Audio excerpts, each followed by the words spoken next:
না এখনো সরকারের ভিতরে ভারতের দালাল আছে? এই দালাল মুক্ত যতদিন না হবে আল্লাহর কসম বাংলাদেশ পরিবর্তন হবে না। দালাল যদি না থাকতো ইন্ডিয়া সোজা হয়ে যেত গা, ভারত সোজা হয় না কেন? কারণ এদের এজেন্টটা বাংলাদেশে আছে, এখান থেকে লড়া দেয়।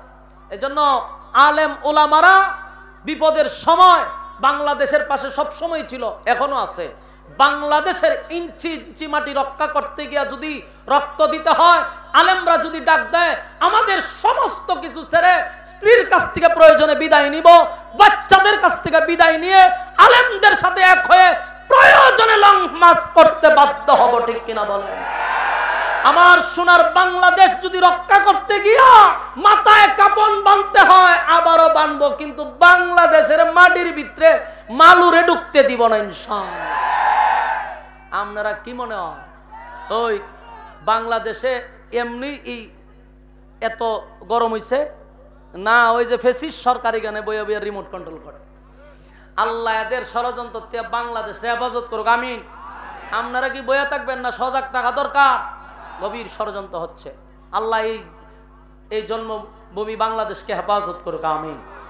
সম্মানিত শুধু তো দেখেন যেই কথা বলতেছিলাম এটা হলো ওই নমরুদেও ইব্রাহিম খলিলুল্লাহরে বলছিল তোমার আল্লাহর শক্তি আসেনি, আমার সাথে লাগলে পারবনি।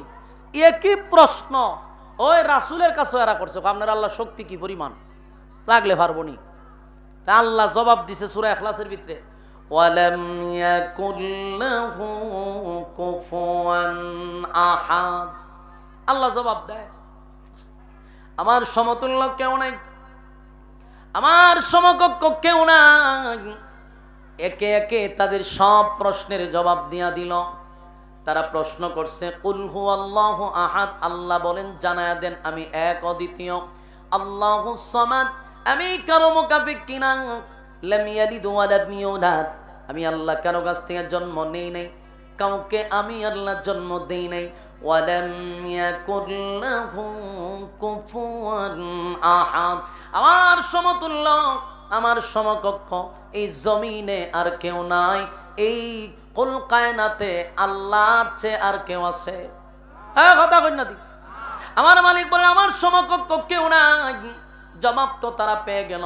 সূরা ইখলাস নাজিল করে দিল। সূরা ইখলাস নাজিল করেন আল্লাহর সব কিছু শান মান বর্ণনা করছে সূরার ভিতরে। এই জন্য সূরা ইখলাসকে বলা হয় শানে এলাহি, আল্লাহর শান মান মর্যাদা।